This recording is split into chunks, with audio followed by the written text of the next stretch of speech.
25.000 peserta BPJS PBI di Ambon dinonaktifkan. Wali kota menyebut layanan warga miskin tetap berjalan. Sebanyak 25.000 peserta BPJS penerima bantuan iuran jaminan kesehatan atau PBIJK di kota Ambon dinonaktifkan. Penonaktifan ini disebabkan karena penghentian subsidi dari pemerintah pusat ke daerah.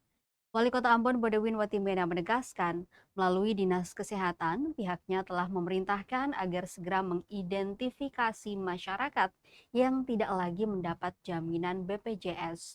Menurutnya, pemerintah memiliki tujuan yang sama, yakni memastikan kesehatan masyarakat tetap terjamin, terkhusus masyarakat Kota Ambon. Watimena mengungkapkan saat ini di Kota Ambon terjadi penonaktifan peserta BPJS PBIJK diperkirakan mencapai 25.000 orang.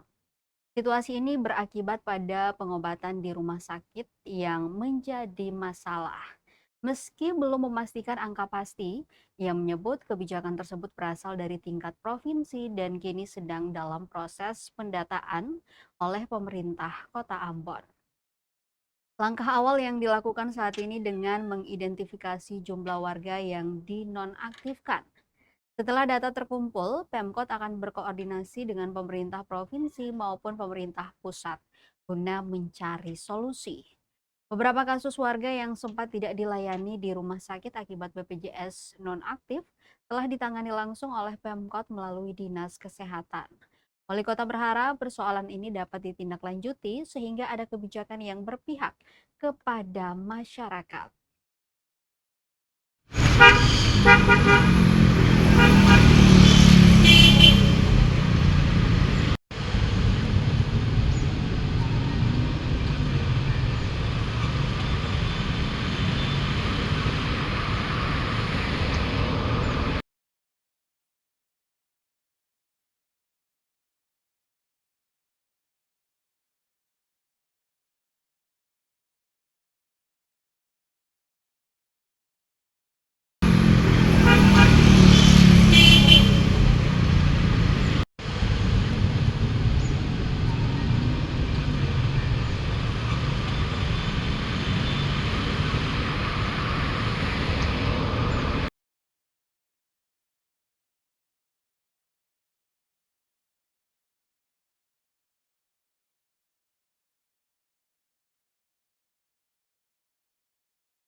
Download Tribun X sekarang, menghadirkan lokal menjadi Indonesia.